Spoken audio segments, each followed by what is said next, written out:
लेंगे। हे मुनिवर नमोस्तु, हे गुरुवर नमोस्तु, हे मुनिवर नमोस्तु।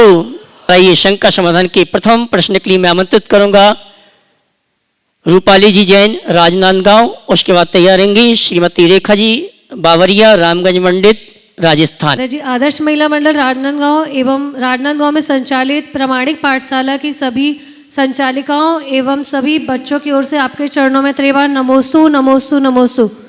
महाराज जी मेरा प्रश्न ये है कि वर्तमान समय में हम अपने बच्चों को अहिंसा के मायने कैसे समझाएं? बच्चों को अहिंसा का मायना कैसे समझाएं? उनको उनके हृदय की संवेदनशीलता जगाकर अहिंसा का अर्थ समझाएं। उन बच्चों से कहे कि हमें एक तिनका चुभता है, तकलीफ़ होती है, सुई गड़ती है, तकलीफ़ होती है, क्योंकि हमारे अंदर प्राण है। तो जैसे हमारे प्राण है वैसे अन्य प्राणियों के प्राण है। जैसे हमें तकलीफ़ होती वैसे ही औरों को भी तकलीफ़ होती है। बचपन से हमें बच्चों को ये समझाना चाहिए कि इस धरती पर हर देहधारी जीवात्मा है, उसमें वैसे ही प्राण है जैसे हमारे प्राण हैं। इसलिए हमारा धर्म हमें यही सिखाता है कि हम अपने प्राणों की जिस तरह से चिंता करते हैं वैसे ही औरों के प्राणों की भी चिंता करें। इसी का मतलब है जियो और जीने दो, और हम जिएं औरों को जीने दें। ये भावना जब बच्चों के हृदय में जगाएंगे तो फिर उन्हें अहिंसा के लिए ज़्यादा प्रेरित करने की ज़रूरत नहीं होगी। उन्हें समझाएं कि एक इंद्रिय से लेकर के पंचेंद्रिय तक जीव कैसे होते हैं और उनमें किस तरह की चेतना होती है। वो हमारी जैसी चेतना है, उनको भी वैसा दुख होता है। तो जैसे हमें सुख प्रिय है वैसे ही सब प्राणियों को सुख प्रिय है। जैसे हमें दुख अप्रिय है वैसे अन्य प्राणियों को भी दुख अप्रिय है। तो हम अपने सुख के साथ औरों के भी सुखों का ख्याल रखें। श्रीमती रेखा जी बावरिया रामगंज मंडी राजस्थान, उसके बाद तैयार रहेंगी श्रीमती राजुल जी शाकुन्या सिंगोली मध्य प्रदेश।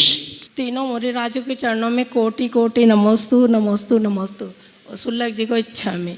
हे महाराज जी मेरा प्रश्न ये है कि वर्तमान में धन को इकट्ठा करना तो बहुत सरल है, लेकिन संस्कारों को हम किस प्रकार एकत्रित करें? धन को इकट्ठा करना सरल है, संस्कारों को कैसे एकत्रित करें? देखिए, संस्कारों को एकत्रित करने की ज़रूरत नहीं है, संस्कारों को सुरक्षित करने की ज़रूरत है। यदि हमने धन और संपत्ति और संस्कृति दोनों के भेद को समझ लिया तो ये बात सहज आ सकती है। संपत्ति खो करके पाई जा सकती है, लेकिन संस्कृति खोने के बाद दोबारा पाना असंभव। ये बात हमें समझ करके रहना चाहिए, और न केवल खुद में बल्कि आने वाली पीढ़ियों को भी इस बात का ज्ञान कराना चाहिए। और ये मानना चाहिए कि धन तो जीवन निर्वाह का साधन है और संस्कृति हमारे जीवन का अंदर का प्राण। साधन के अभाव में जिया जा सकता है पर संस्कार के अभाव में नहीं जिया जा सकता। इसलिए हमें अपने संस्कारों के मूल्य और महत्व को जीवन के प्रारंभिक दिनों से ही समझना चाहिए और उसे अपनी सर्वोच्च प्राथमिकता में स्थापित करना चाहिए। तब कहीं जाकर हम अपने संस्कारों को सुरक्षित रखते हुए जीवन का पथ प्रशस्त कर सकें। नमस्ते। श्रीमती राजुल जी शाकुन्या सिंगोली मध्य प्रदेश, उसके बाद छोटी सी बिटिया रितिशा विजयराज भोपाल। राज के चरणों में बारंबार नमोस्तु नमोस्तु नमोस्तु।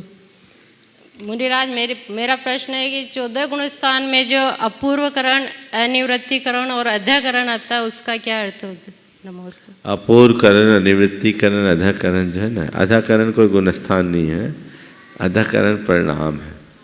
ये अलग अलग हमारे भावों की विशुद्धि के तारतम्य को दर्शाते हैं, समझ गए? और वो हर भूमिका में जीव के अलग अलग परिणाम होते हैं, उनको बताता है। जब कोई आत्मसाधक अपने मोह कर्म के विजय के अभियान में जुटता है तो धीरे धीरे उसकी विशुद्धि बढ़ती है, और बढ़ती हुई उस विशुद्धि के परिणाम स्वरूप हमारे अशुभ कर्म दलने लगते हैं, उनकी शक्ति क्षीण होने लगती है, शुभ कर्मों के पुण्यों की वृद्धि होने लगती है, और फिर धीरे धीरे एक समय ऐसा आता है कि प्रति समय असंख्यात गुणित क्रम से कर्मों का क्षय होना शुरू हो जाता है। वो एक असीम पराक्रम प्रकट होता है जिसको हमने आज तक अनुभव नहीं किया, ऐसी भाव शुद्धि की अनुभूति होने लगती है।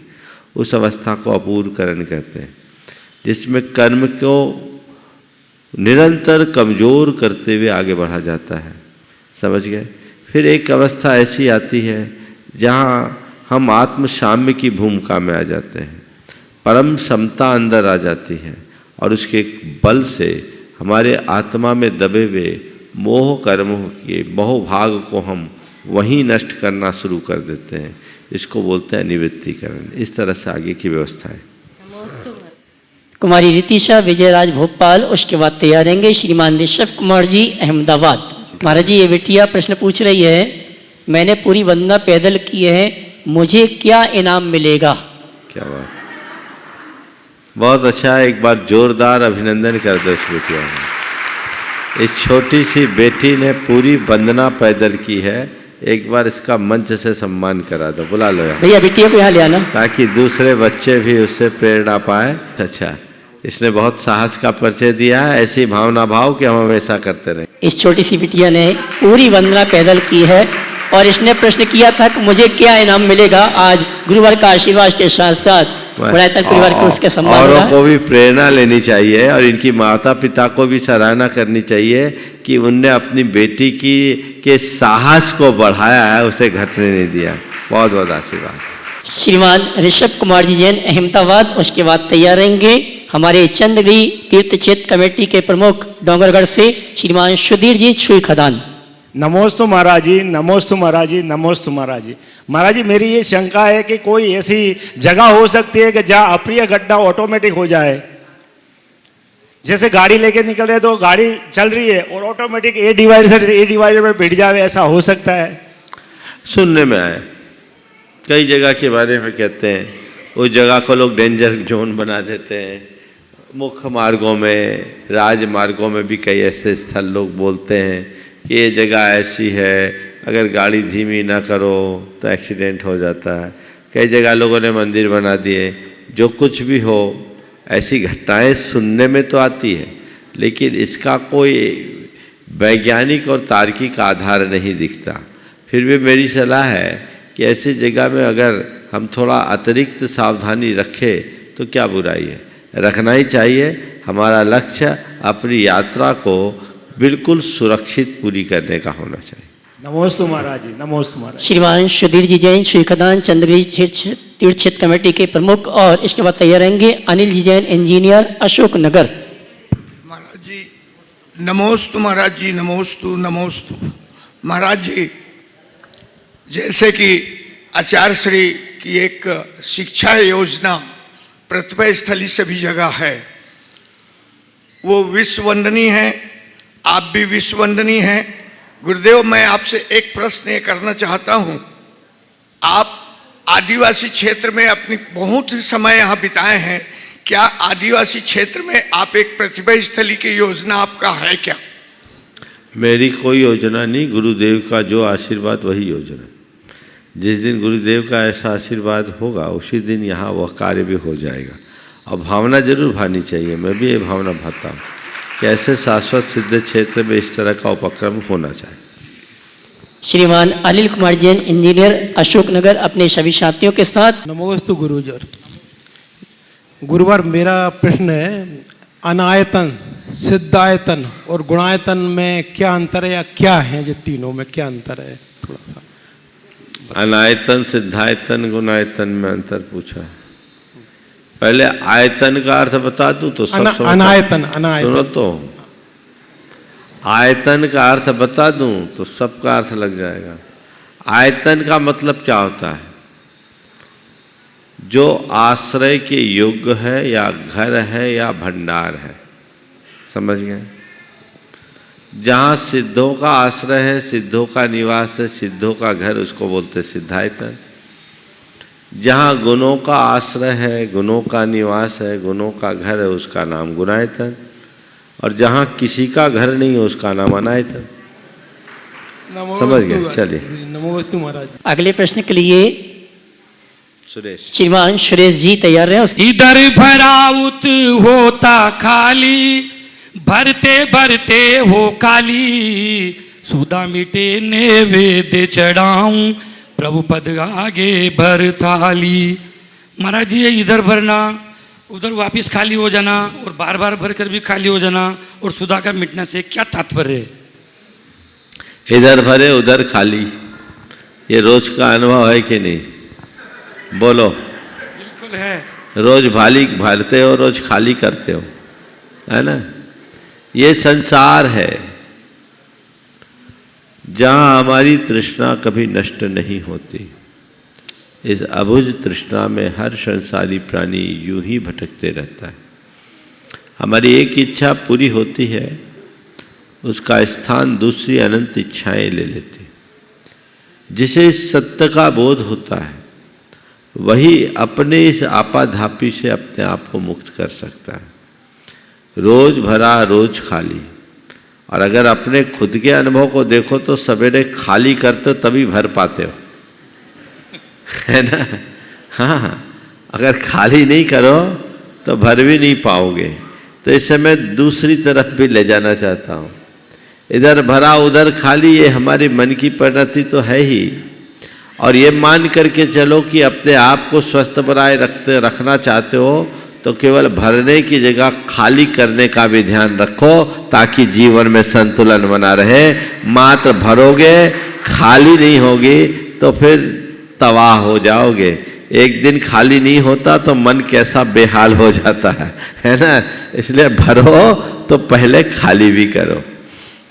श्रीमती इंदिरा जी गोधा कोटा। नमोस्तु महाराज जी, नमोस्तु महाराज जी, नमोस्तु महाराज। मेरा प्रश्न ये है कि मन और घर कितने ही बड़े हों यह महत्वपूर्ण नहीं, लेकिन मन और घर में आपके अपने कितने हैं यह महत्वपूर्ण है। तो हम अपने किस प्रकार समझे?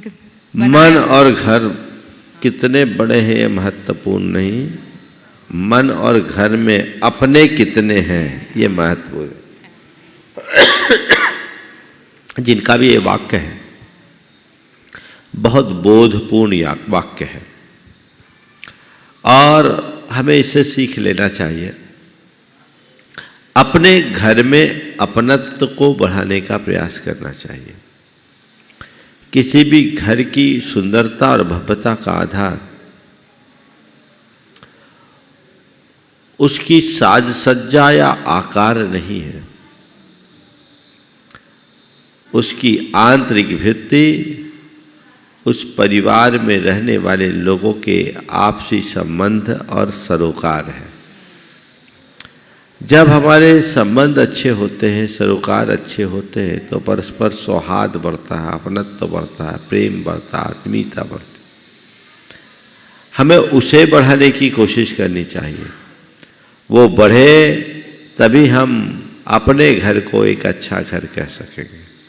और उनकी जगह असामंजस्य है, वैषम्य है, कटुता है तो वो घर कहने को घर है, घर जैसा कुछ भी नहीं। नमोस्तु महाराज जी, नमोस्तु। श्रीमान विष्णु जी पूजन मेरठ। नमोस्तु नमोस्तु महाराज श्री के चरणों में 3 बार नमोस्तु। महाराज श्री, मेरा प्रश्न ये है कि जब तक हमें मोक्ष ना मिले तब तक हमें ऐसा क्या करना चाहिए कि हमें जिन देव की ही शरण मिले हर भव में, और जब तक हमें मोक्ष ना मिले हम भोगों में ना भटकें और इसी राह पर हम चलते रहें।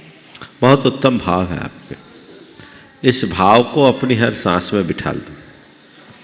हम लोग रोज भगवान के पूजा के बाद एक प्रार्थना करते हैं। आप पूजा करती होंगी, आपको याद है आप क्या प्रार्थना करती हैं पूजा के बाद? थोड़ा सुनाइए। पूजा के बाद में तो विसर्जन करते हैं। आप क्या प्रार्थना करती हैं पूजा के बाद में? श्री जिनवर जी की आशिका लीजिए शीश चढ़ाए, भव भव के पात। ये प्रार्थना तो नहीं है। प्रार्थना क्या पढ़ते हैं? करूँ विसर्जन भाव से। देखिए हम लोगों की कैसी चूक होती है।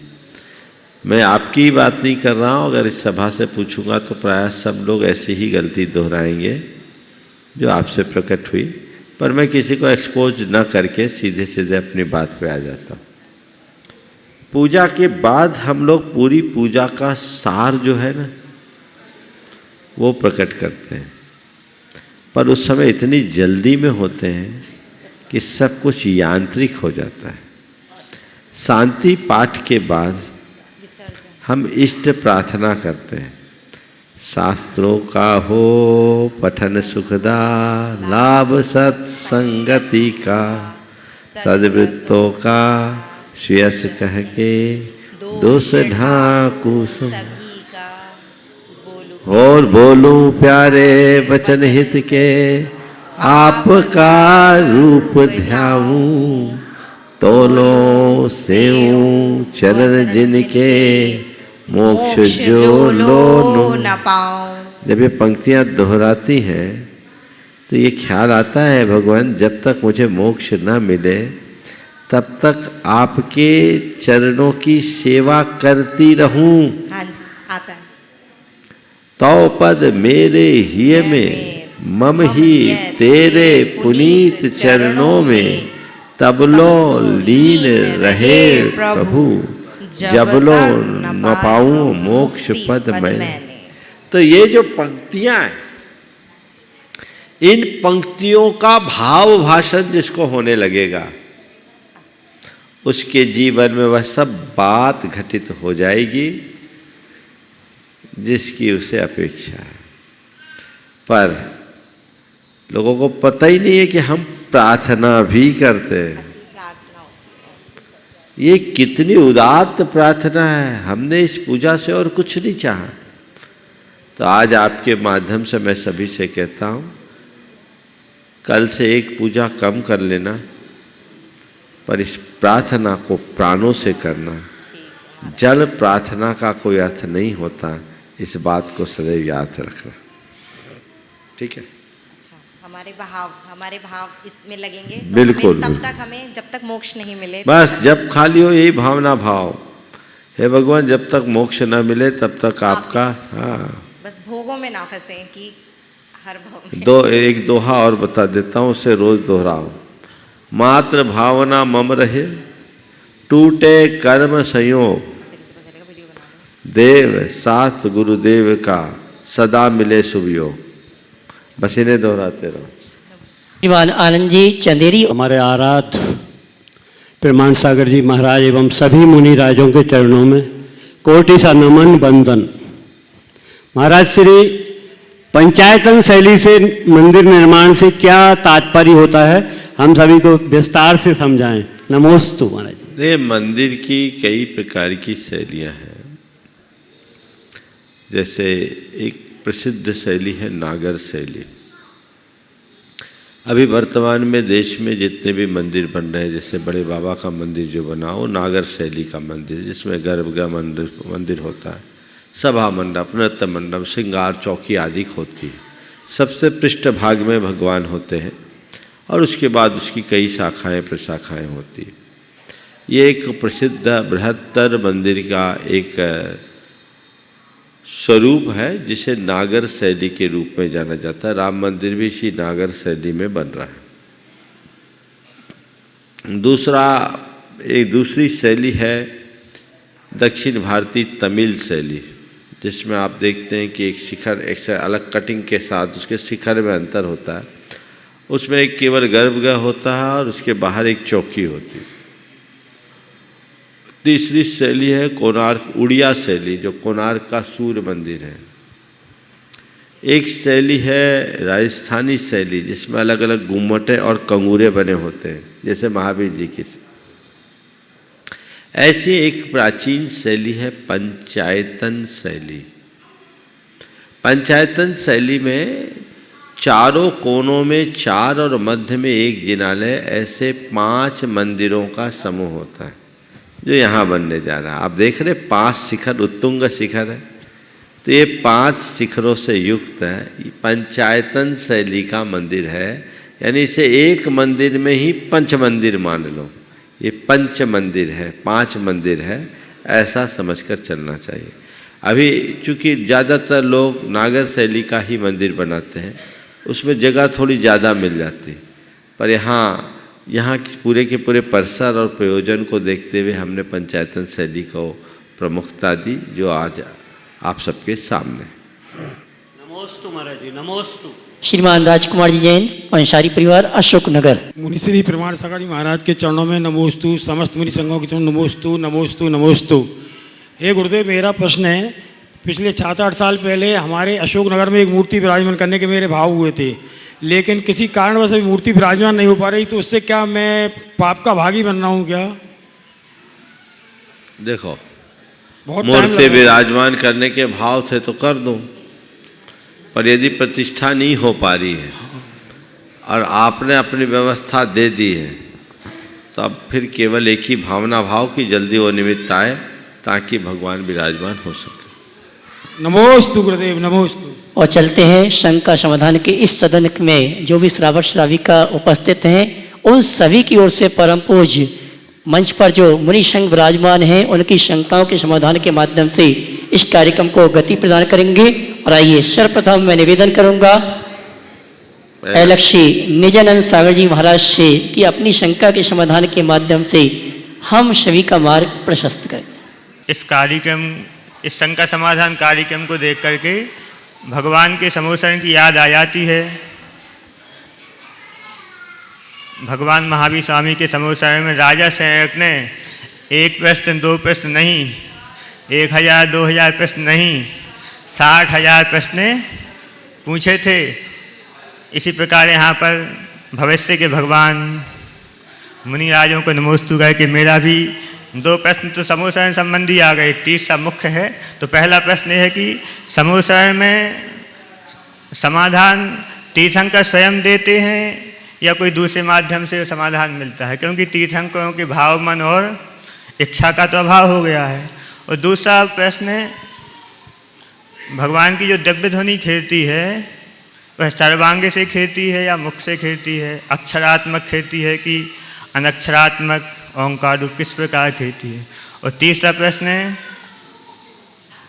बोलो 4 होना चाहिए। हाँ बोलो।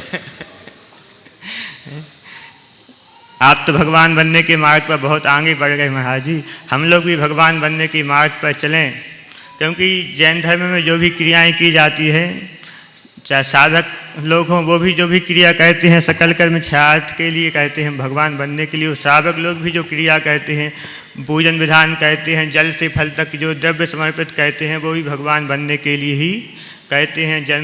जन्मजा मृत्यु विनाशाय, संसाता विनाशनाय, अक्षत पद प्राप्ता, ये सभी भावनाएं भगवान बनने की ही होती हैं। भावना तो हम लोग 1 सेकंड में भा लेते हैं भगवान बनने की, परंतु उसके लिए अपने तन और मन को कैसे तपाएं, कैसे साधें, जिससे हम भगवान बनने के मार्ग पर चलें। भगवान तो चौथा ये है भगवान बनने का मार्ग आप जो बताते हो, दासोहम, उदासोहम, सोहम और अहम, तो इन चारों के शब्द तो हम लोग जानते हैं, शब्दों का रहस्य नहीं जानते हैं, तो आप इन चारों का रहस्य बतलाएं मुनि से। बहुत 4 सवाल में पहला सवाल, समोसरण में भगवान के समक्ष पूछे गए प्रश्नों का उत्तर सीधे भगवान से मिलता है या अन्य गणधर आदि महामुनि राजों के मुख से। पुराणों में जब हम देखते हैं तो दोनों तरह के प्रसंग दिखाई पड़ते हैं। अनेक स्थलों पर ऐसा दिखता है कि राजा सैनिक के प्रश्न पूछने पर भगवान ने कहा, भगवान की दिव्य ध्वनि खिलती है और भगवान के मुख से सीधा उसका उच्चारण हो गया।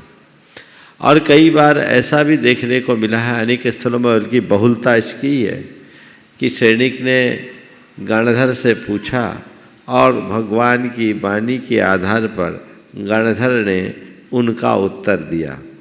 तो आपके इस सवाल का उत्तर मैं इस रूप दे सकता हूँ कि ये दोनों तरह का प्रसंग बनता है। सामने वाले का प्रबल पुण्योदय हो तो भगवान के मुख से निकल जाए, और नहीं हो तो गणधर परमात्मा तो वहाँ है ही, जो हमें हमारा मार्गदर्शन देकर हमारे मन की प्यास को बुझाते हैं। दूसरा सवाल, उनकी वाणी उनके मुख से खिलती कि सर्वांग से खिलती, वो अक्षरात्मक होती कि निरक्षरात्मक। इसके संदर्भ में आचार्य कुंदकुंद की बात जब हम करते हैं तो उनके अनुसार उन्होंने लिखा है, तस् मुहग्गद वैनम, भगवान के मुख से उनके वचन उच्चारित होते हैं, लेकिन मुख से उच्चारित होने के बाद भी तालु, कंठ, दंत और ओष्ठ आदि का स्पंदन नहीं होता, उनका प्रयोग नहीं होता। तो इसलिए मुख से निकलता है पर वह ध्वन्यात्मक होता है, शब्दात्मक नहीं होता। कई स्थानों पर सर्वांग से भी दिव्य ध्वनि के खिलने का विधान देखने को मिलता है, इसलिए इसमें भी दोनों तरह का कथन दिखाई पड़ता है। तीसरा जो आपने इसी में जुड़ा हुआ पूरक प्रश्न है कि उनके वाणी अक्षरात्मक होती है निरक्षरात्मक। हम लोगों को प्राय यही कहा जाता है कि भगवान की वाणी निरक्षरात्मक होती है, पर आचार्य वीरसेन महाराज ने धवला जी में इस बात को बहुत स्पष्ट किया और उन्होंने कहा है कि भगवान की वाणी 7 पद आदि अनेक पदों से युक्त होती है, जो इस बात को प्रकट करती है कि उनकी वाणी अक्षर संपन्न होती है। हाँ, उनकी वाणी को निरक्षरी इसलिए कहते हैं क्योंकि वह किसी एक भाषामय नहीं होती, ध्वन्यात्मक होती है, इसलिए उसे निरक्षरी कहा। पर 7 आदि पदों से रहित न होने के कारण उन्हें साक्षर भी कहा है। इस बात का उल्लेख धवला में 2-3 प्रसंगों में आया है, उसको वैसा देखना चाहिए।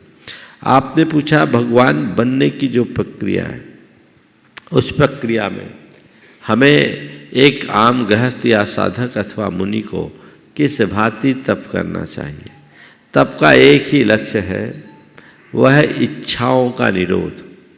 हम अगर बहिरंग तप के साथ अपने अंतरंग तपों की वृद्धि करते हैं और ध्यान की अवस्था को प्राप्त कर लेते हैं तो मोक्ष की प्राप्ति में हमें कोई विलंब नहीं होता।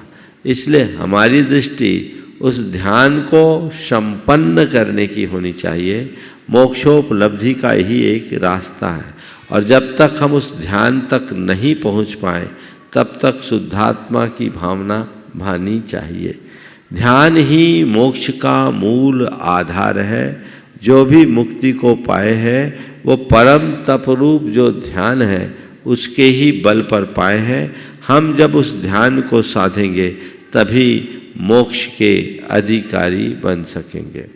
और आखिरी में आपने जो कहा कि दासोहम उदासोहम सोहम फिर अहम, इस परिणति को हम कैसे प्राप्त करें।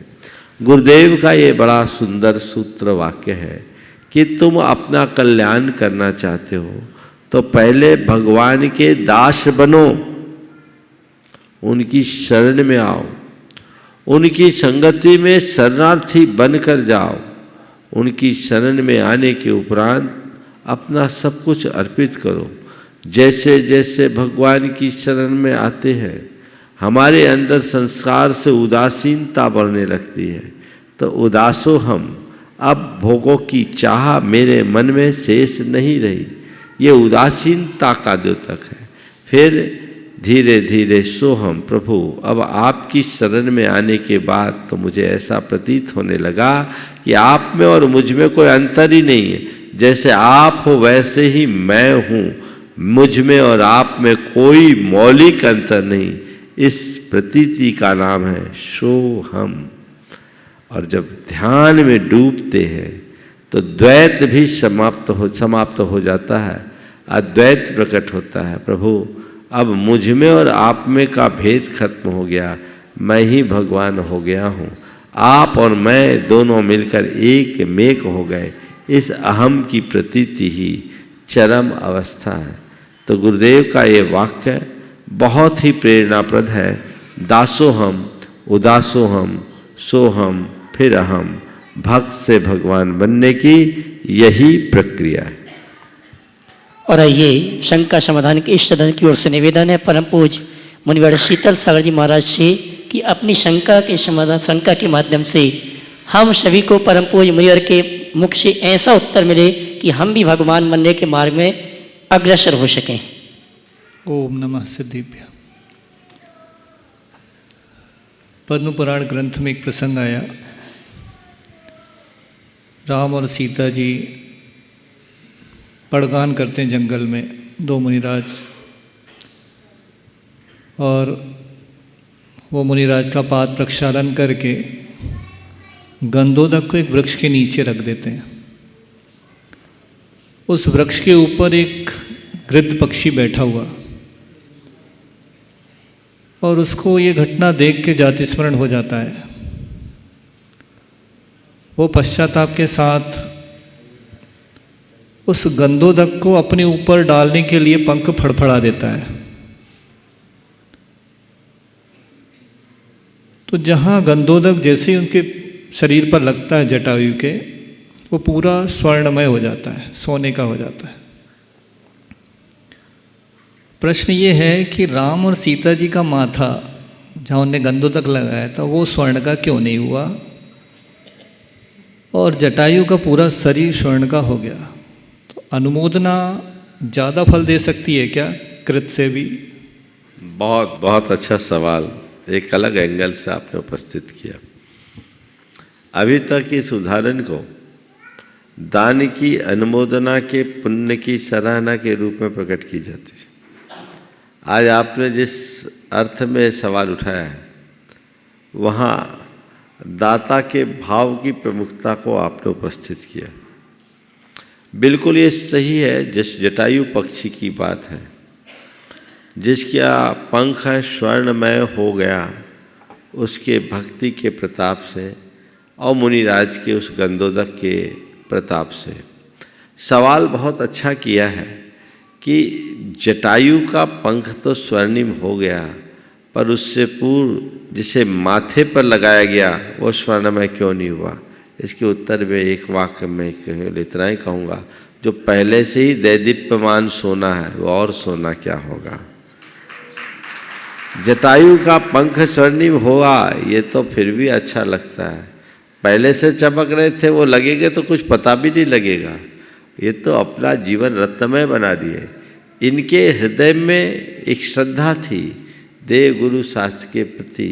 इनने अपने कर्तव्य का पालन किया, दान दिया, और उस दान संबंधित पुण्य का उनने साथ से बंध भी किया। लेकिन वो जो पक्षी था जिसके पास न तो कोई सामर्थ्य थी, न भावना थी, न अन्य कोई अनुकूलता, बस पूर्व जन्म की स्मृति हो आने के कारण वो भाव जगा और उसने अपने पंख फड़फड़ा के भक्ति बस अपने हृदय में लगाया, और उसके पंख में जितने गंधोदक लगे उसके पंख स्वर्णमय हो गए।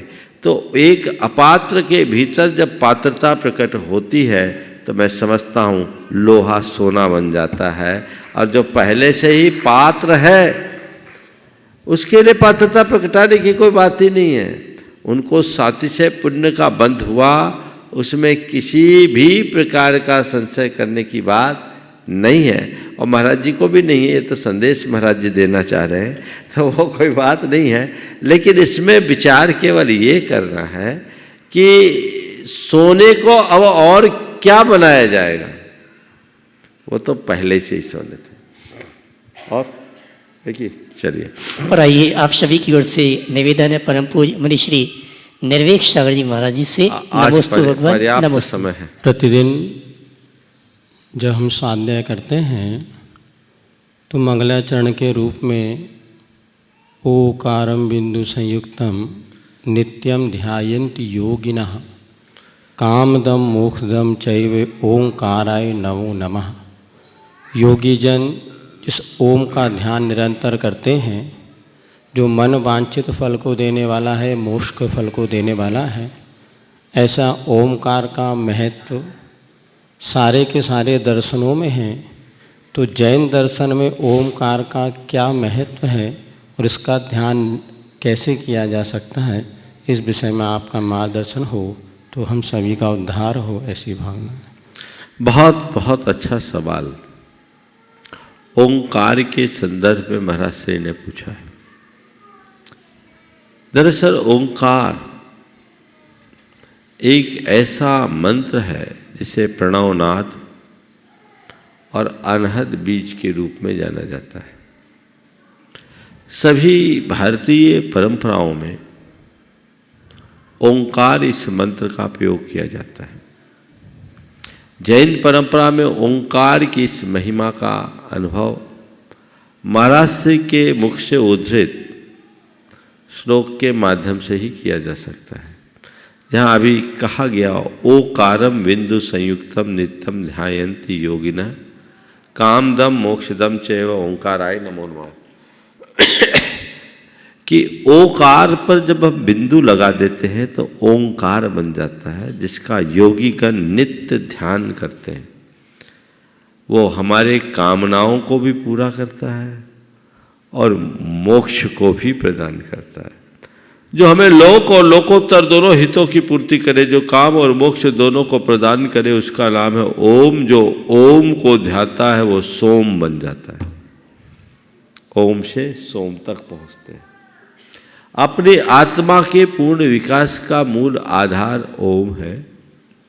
ओंकार के संदर्भ में सबसे पहले कुछ बातें मैं जैन आगम के अनुरूप बताऊंगा, फिर ओंकार के कुछ वैज्ञानिक संदर्भों को रेखांकित करते हुए आज की प्रासंगिक चर्चा करूंगा।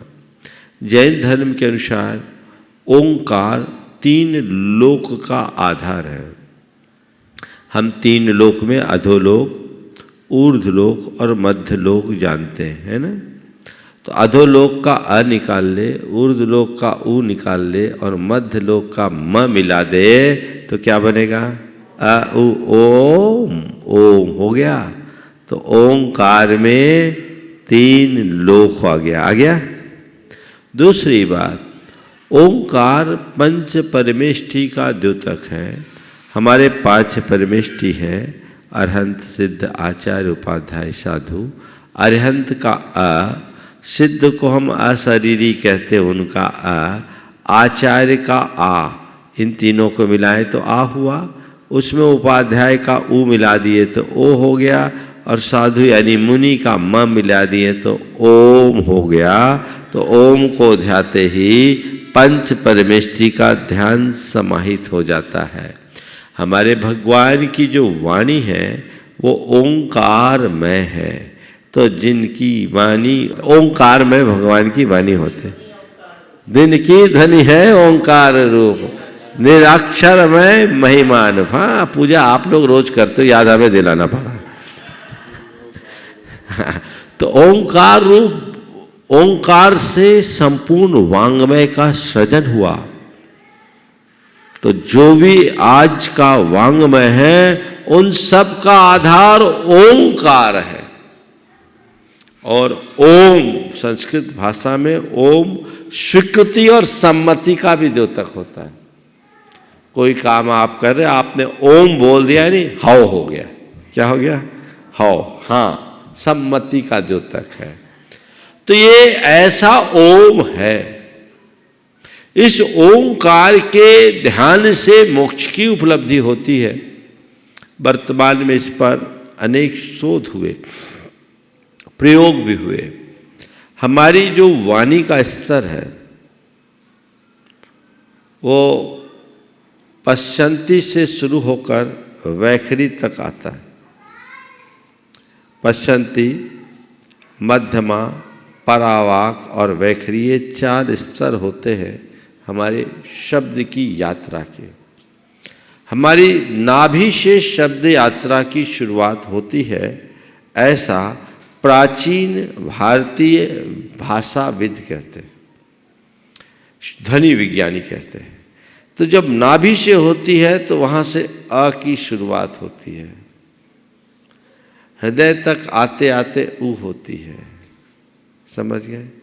फिर ऊपर जब हमारे कंठ से निकलती है तो वैखरी, और मस्तिष्क में जो हमारी वायु गूंजती है उसको बोलते परावाक। इस पूरे में आ, ऊ, ओ और फिर म पूरे ब्रह्मांड में घूमता है तो ओम का सृजन होता है। और उस ओम के उच्चारण से जो ध्वनि की तरंगें निकलती है वो हमारे मस्तिष्क को अल्फा तरंगों से भर देती है, हमारे मस्तिष्क के रंध्रों को बहुत सक्रिय कर देती है। उस ओंकार का नियमित नाद करने से हमारे अंतःस्रावी ग्रंथियों में बड़ा बदलाव आता है। ध्यान की पूर्व भूमिका में ओंकार के विशेष नाद का विधान है। तो जब हम ओंकार का नाद करते, ये अजपा जाप है, ये अनहद नाद है, उस ओंकार को हम जितना ध्याते हैं उससे हमारे शरीर के, हमारे मन की और हमारी चेतना की, तीनों की शुद्धि होती है। इसलिए कुछ नहीं कर पाओ तो ओम ओम ओम ओम नमः की ध्वनि आप दोहरा सकते हैं। पर इसका सबसे श्रेष्ठ प्रयोग ओंकार की गहरी नाद है, जो अनुभव सिद्ध है। इसका नियमित प्रयोग करने वाले अनेक प्रकार की शारीरिक, मानसिक और चैतसिक दुर्बलताओं से अपने आप को मुक्त कर सकते हैं। वो है गहरी सांस छाती में भर लें और गहरी सांस भर करके धीरे धीरे गहरी सांस भरें और फिर नाद शुरू करें।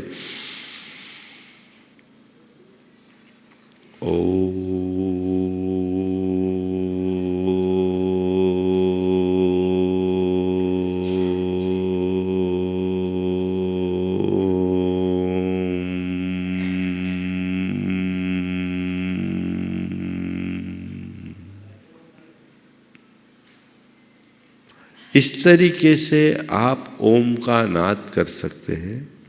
नाद संकीर्तन भी कई लोग करते हैं।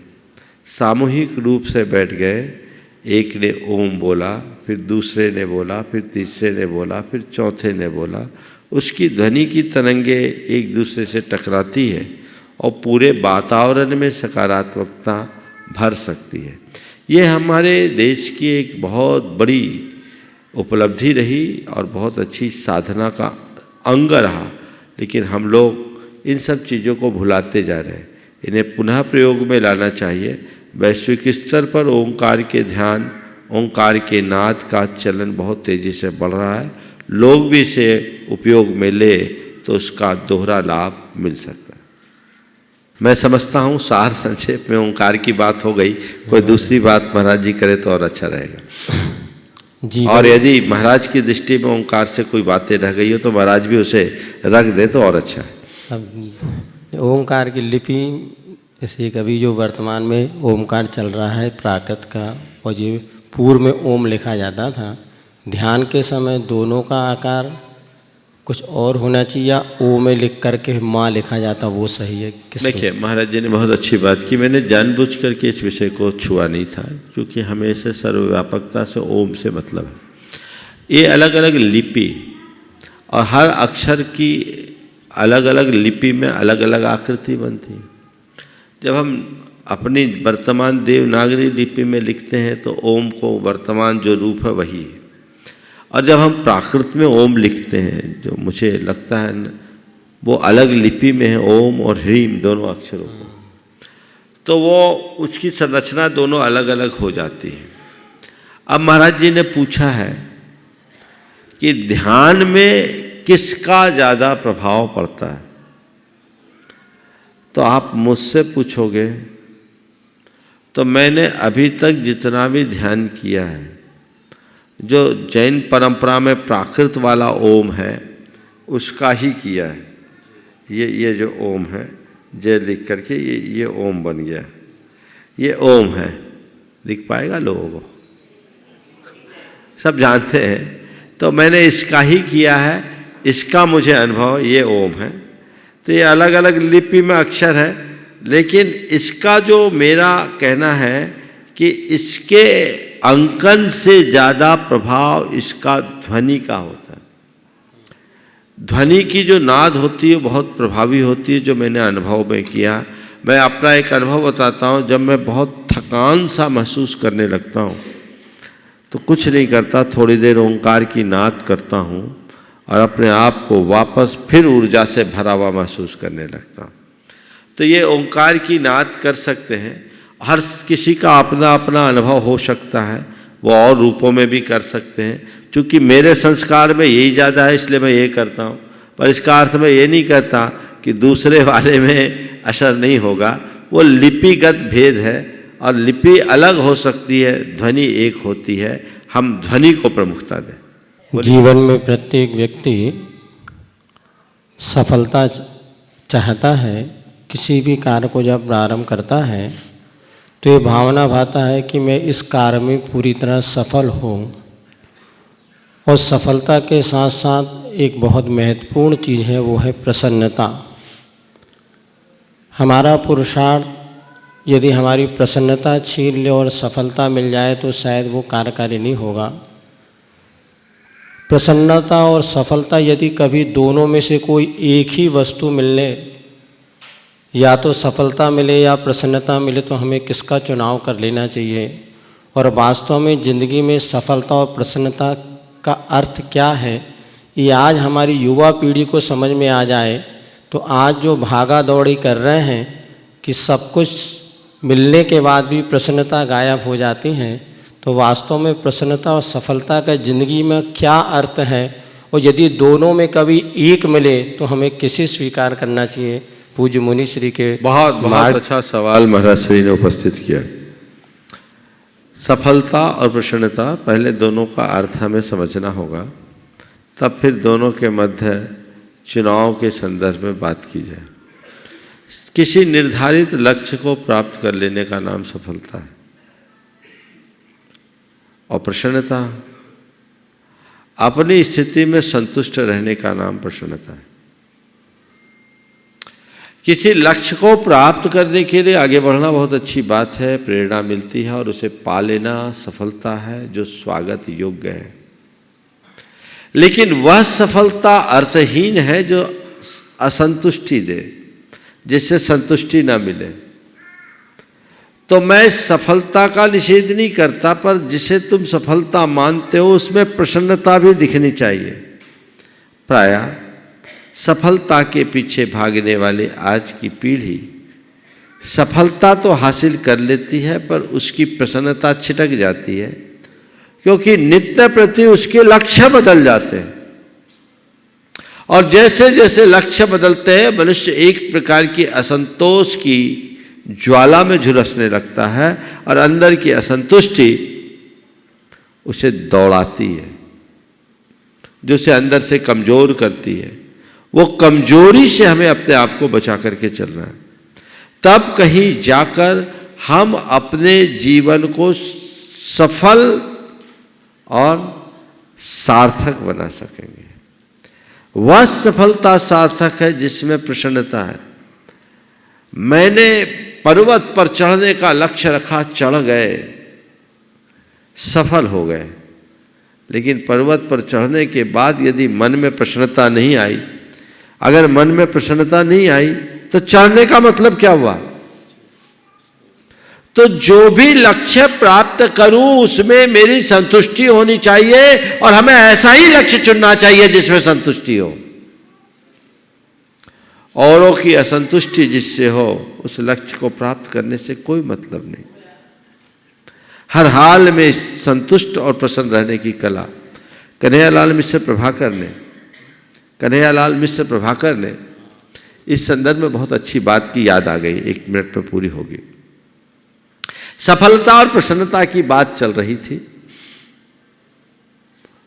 तो उन्होंने एक बहुत अच्छी वाक्य की, सच्ची सफलता वह है जिसमें प्रसन्नता है। और वो क्या है? आज लोक में सफलता किसे कहते हैं? किसी को पा लेने का नाम सफलता है, और प्रसन्नता पाने और खोने दोनों स्थिति में अपनी समानता बनाए रखने का नाम प्रसन्नता है।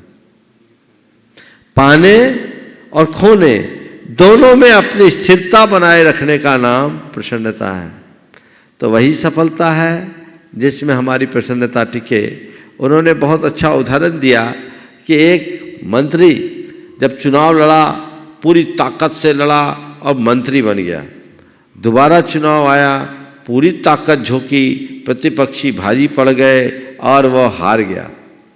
अगला दोनों चुनाव प्रचार में उसके साथ था, लेकिन जब वो विषन्न मुख बैठा था, हार के कारण उस हार को पचा नहीं पा रहा था, तो वो कवि बोल रहा है, मैंने आज एक ही नई कविता लिखी, बिल्कुल ताजी है, सुनाओ। तो सच्चे अर्थों में सफलीभूत कौन है? सफल वो नहीं जिसके साथ उपलब्धियां हैं, सफल वह है जिसके साथ संतुष्टि है। बिना संतुष्टि के हमारी सफलता अर्थहीन है। इसलिए मैं अक्सर कहता हूँ वह सफलता अर्थहीन है जो मन की प्रसन्नता को लील ले। इसलिए सफलता के साथ प्रसन्नता को लेकर के चले। बहुत बहुत प्रसंग पूरा हो गया। यहीं पर विराम। बोलिए परम पूज्य आचार्य गुरुवर श्री विद्यासागर जी महाराज की।